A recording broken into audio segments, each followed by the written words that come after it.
Oh, whoa, whoa, whoa. Yes, hello. Triple B in the house. You know what?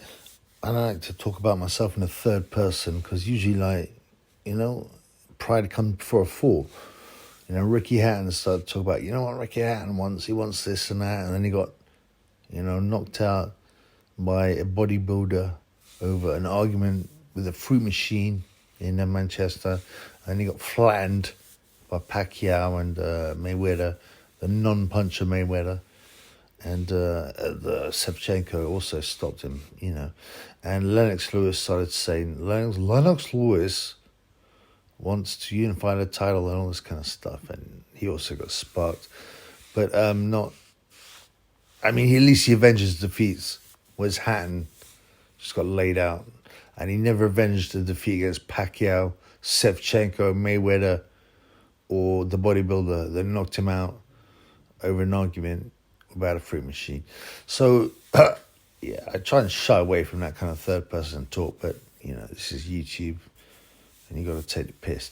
Now, I was just thinking about Kugan Cassius, of IFLTV,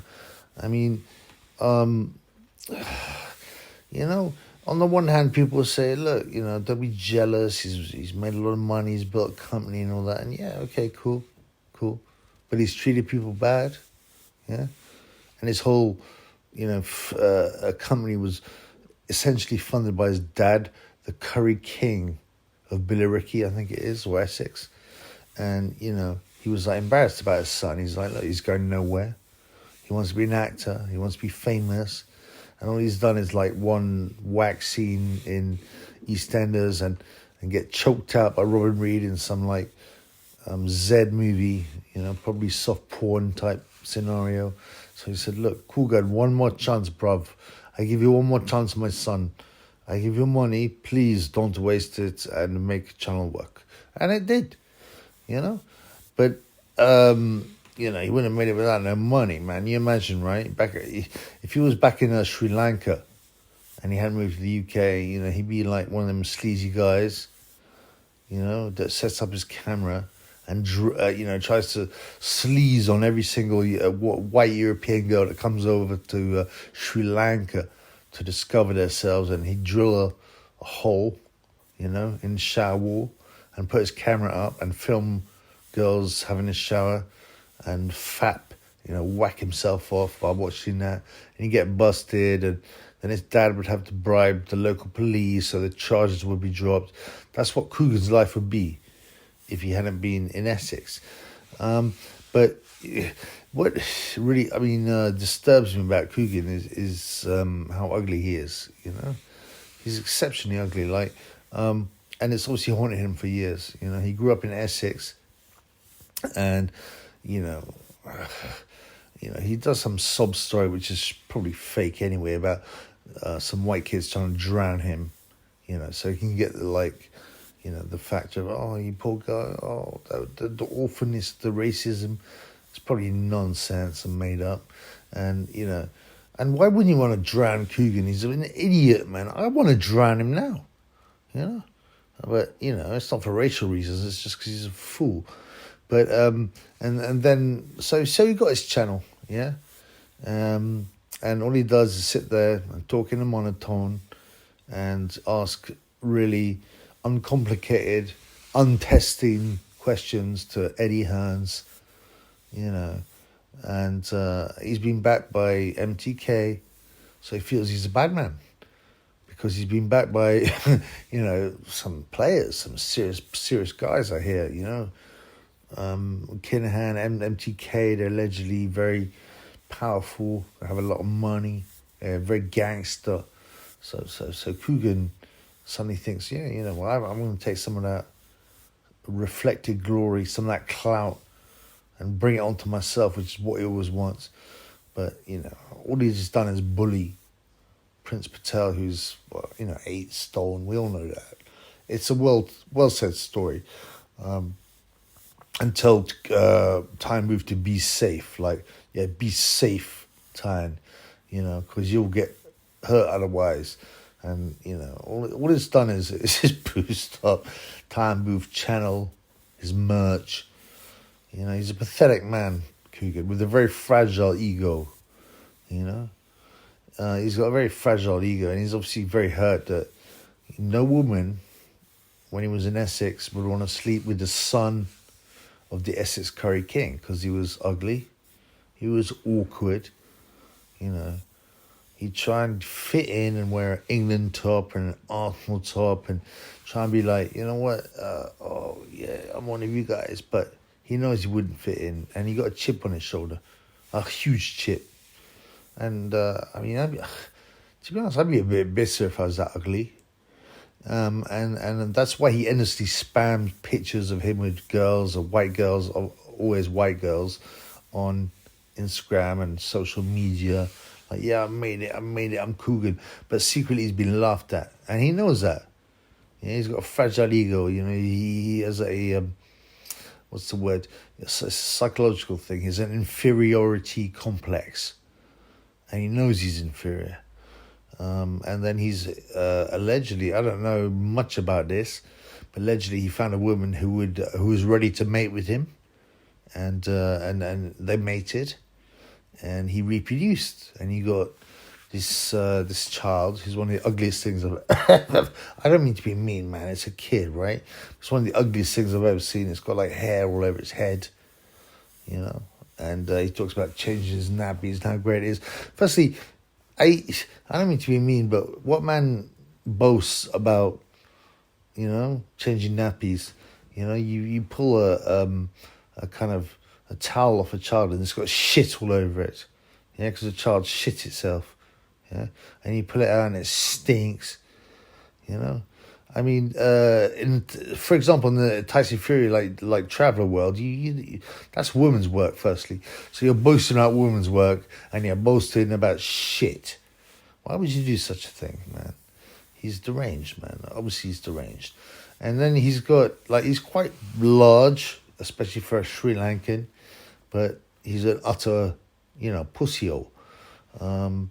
He can't fight. He has a body of melted chocolate mousse. He's got these stupid tattoos all over him. He wears dark glasses to cover up. He's got these ugly eyes that have got these creepy, like Sri Lankan serial killer star eyes staring at you. You know, imagine how creepy it'd be. You know, if you was a European girl and you go on holiday to Sri Lanka and you find that guy staring at you with his camera and he's drilled a hole in a toilet wall so he can film you taking a dump, you know, that's essentially what Kugan would be. So he should thank his lucky stars. He's in the UK, and his dad, the Billericay Curry King, has made enough cash to fund his venture, which worked out. And good on him, you know. Good on him. But, you know, you can't buy respect and pride, yeah? Especially if you're ugly. You know, he looks like I don't know, I don't mean mean, but he looks like a bag of assholes, yeah? You know, you can't polish a turd. It's a well-known expression. And Kugan is a huge turd. And so, you know, he sits around looking ugly and taking pictures of himself with pretty birds and, you know, and famous boxers and blah-de-blah. And he now thinks he's really powerful, but secretly his ego is fragile, you know. He doesn't like the fact that no one respects him, really, you know. He's a laughable character. Yeah, people make fun of him behind his back. You know, yeah, he has some power now. But also, like, his woman, allegedly, she was like some kind of soft porn or hard porn actress.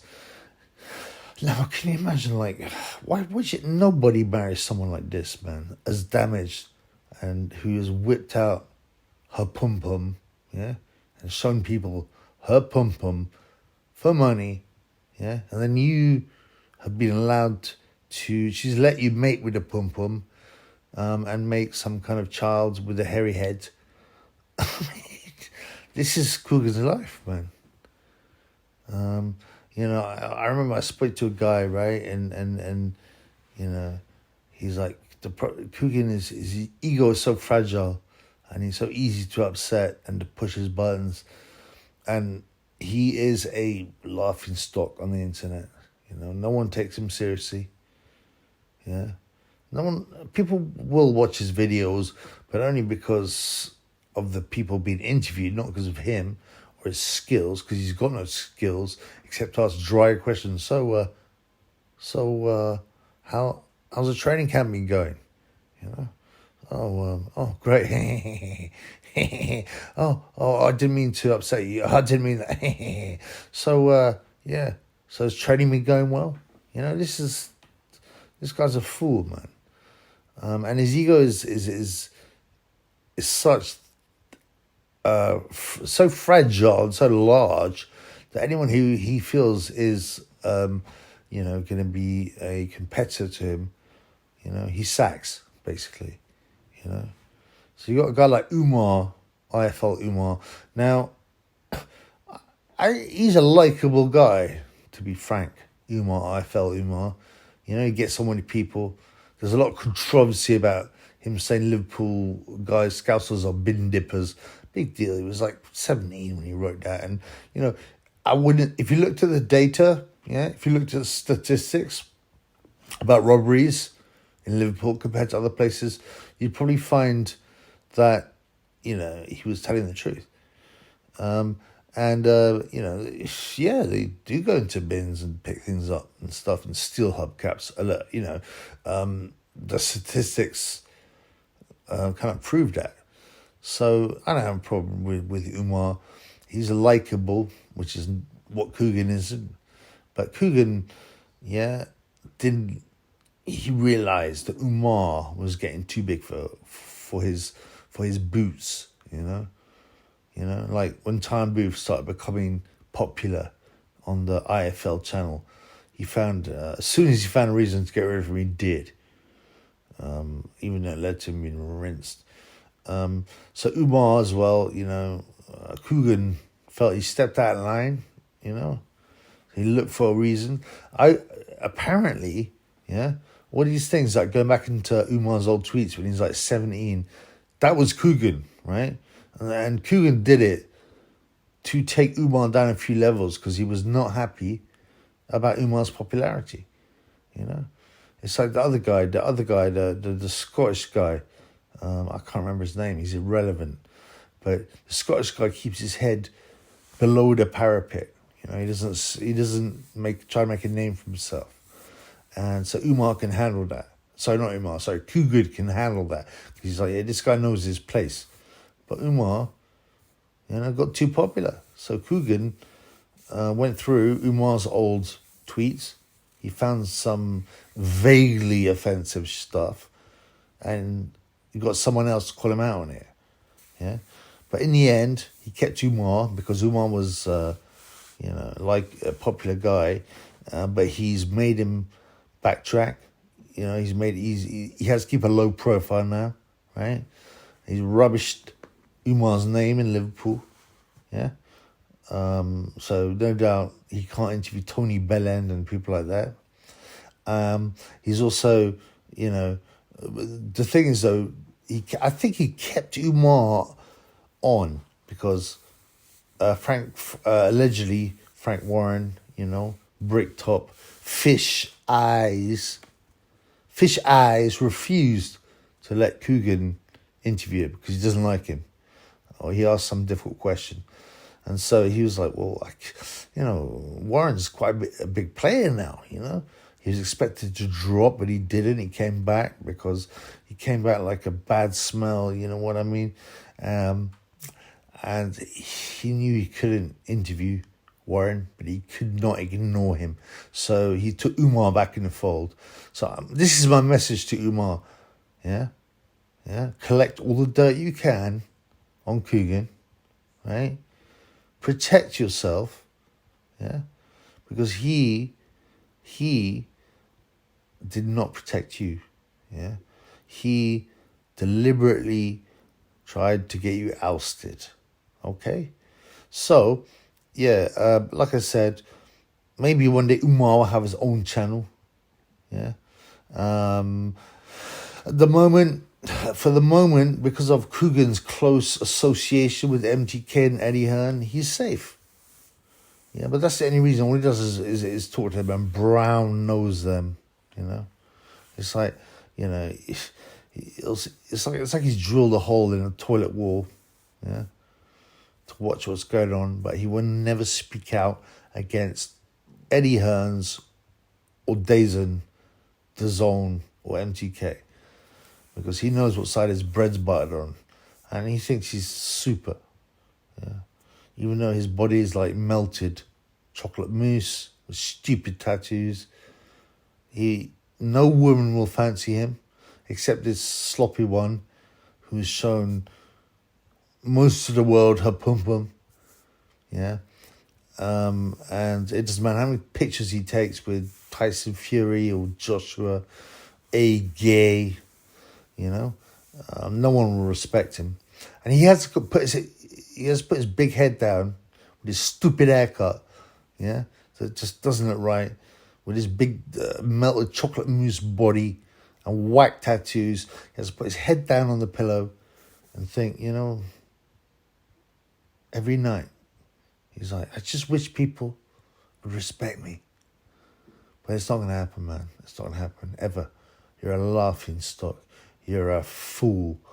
Yeah? You're ugly. One of the ugliest people in boxing, I would say. Next to Marco Hook. People like that. Real ugly people. And you know what? I wish him the best. I've got a big heart. And I wish him the best. But he needs to know his lane, stay in it, and realize one thing he will never get is respect.